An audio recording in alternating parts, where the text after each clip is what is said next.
Jimmy Fallon asked the question, and Al Pacino began to answer.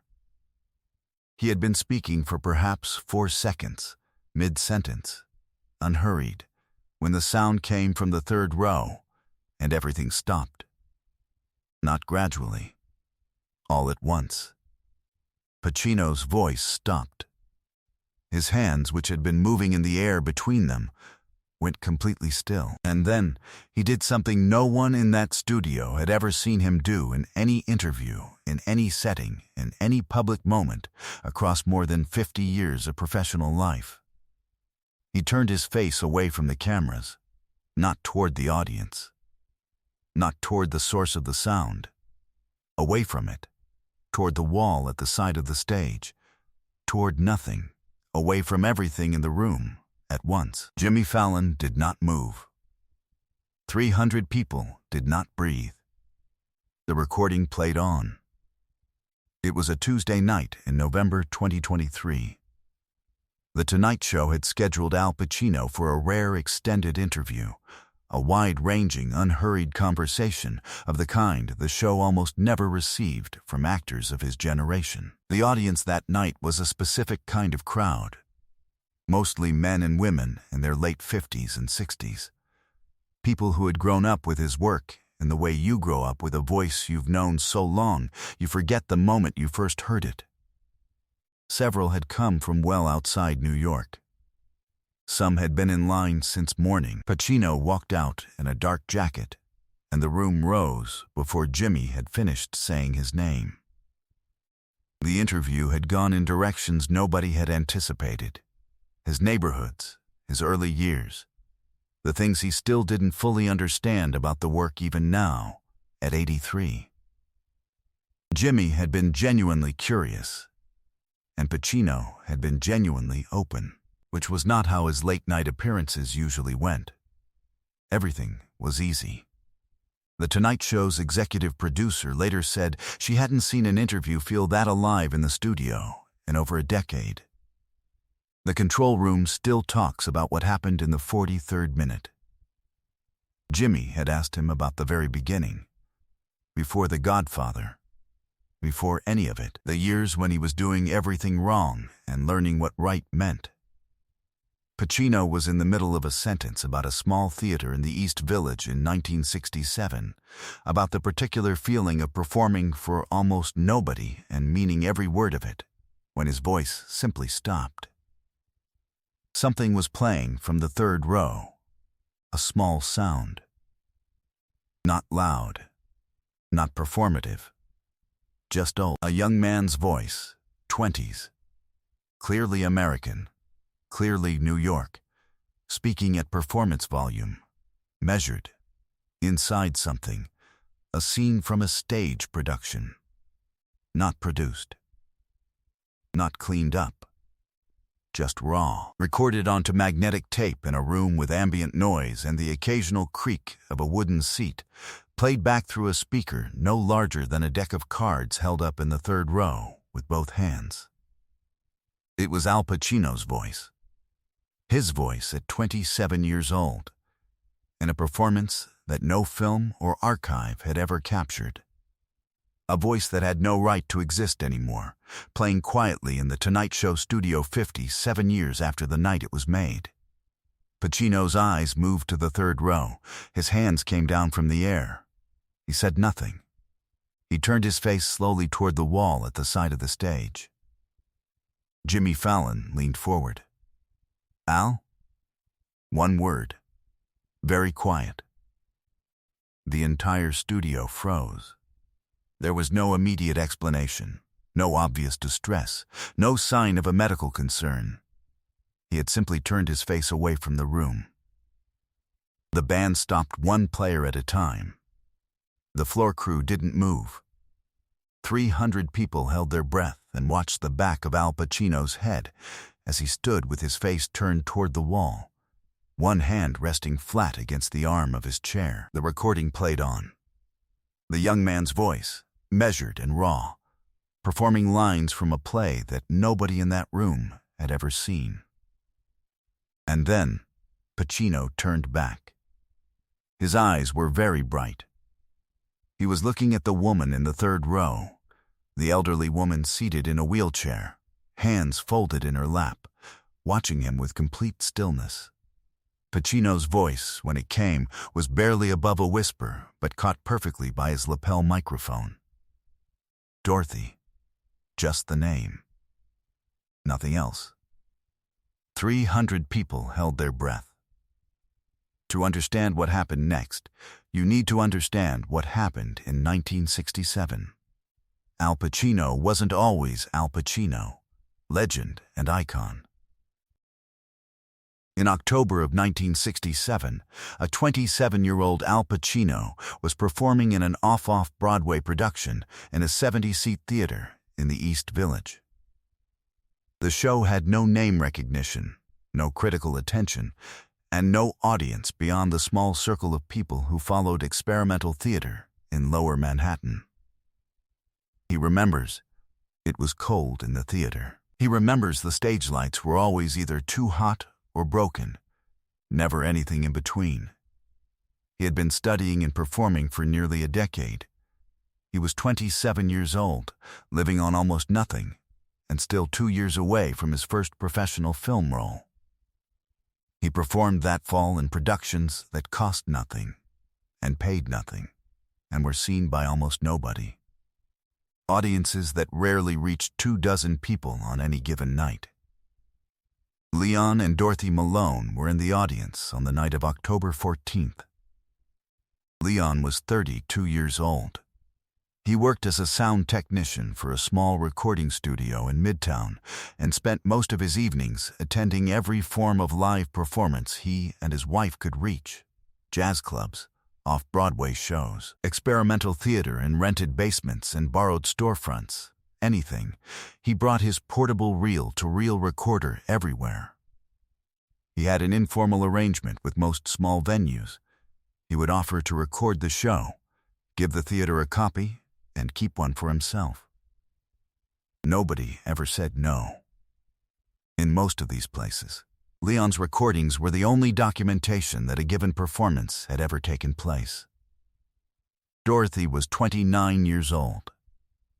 She worked as a clerk at a post office in Queens and had discovered, somewhere in her mid-20s, that she loved these shows, not only for the plays themselves, but for what happened to a room when something real was taking place inside it. She came alone, in the sense that matters. Leon was always at the back with his equipment. She sat in the third row and she watched. After the show, Dorothy walked to the stage. She found Pacino near the back curtain and told him she had never seen anyone perform with that quality of silence, that the moments he wasn't speaking were as loaded as the moments he was. He thanked her. He was quiet and kind and very thin. Leon came from the back with his recorder on his shoulder and introduced himself, the man who had been recording from the back, and asked if Pacino objected to the copy being kept. Pacino said he didn't mind. They shook hands. The three of them stood on that empty stage for 15 minutes, talking about the play. Leon asked what the next production was. They came back for it. They came back for the one after that. Leon Malone died in March 2022. He had been ill for a long time, and the illness had been slow and thorough. In the year after his death, Dorothy began going methodically through the boxes of reel-to-reel tapes he had archived over 40 years of attending performances. More than 300 reels, each labeled in his careful handwriting with the date, venue, and name of the production. In the spring of 2023, she found a reel marked simply, East Village, Oct. 14, 1967. She had her son transfer it to digital audio. She listened to it alone in her kitchen with the lights off, and sat there for a very long time after it ended. In August 2023, Dorothy Malone was diagnosed with stage 4 kidney cancer. Doctors gave her 4 months. She told her daughter there was one thing she needed to do before she couldn't travel. Her daughter composed a letter to Al Pacino's management and attached a copy of the audio file. The response came the following morning. The arrangement was made in complete secrecy. The Tonight Show staff were told only that a specific guest was to be seated in the third row and left entirely undisturbed until after the interview. No one on the production team was told who she was. No one was told what she was carrying. Pacino had said, quietly, to the one person on his team who knew the full story, "I want her to feel like a person, not a moment." Subscribe and leave a comment, because the most powerful part of this story is still ahead.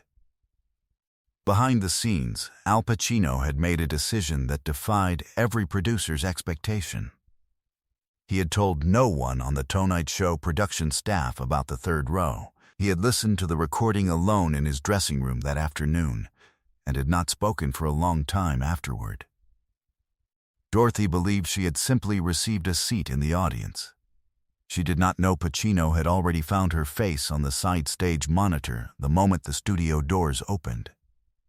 But this is the moment no one in the studio, and no one watching at home, ever saw coming. Pacino had been mid-sentence, talking about that period, that particular theater in the East Village, when the recording began playing from the third row. He recognized his own voice in less than 2 seconds. Not from the words, the voice itself. The way he had sounded at 27, before the films, before any of it, a quality he had never once heard played back to him, because he had believed. For 57 years that no recording of it existed. Dorothy's daughter held the speaker at eye level, directly in front of the wheelchair aimed at the stage. The recording had been playing for 11 seconds when Pacino turned his face away. He had not planned to do that. It was not a decision.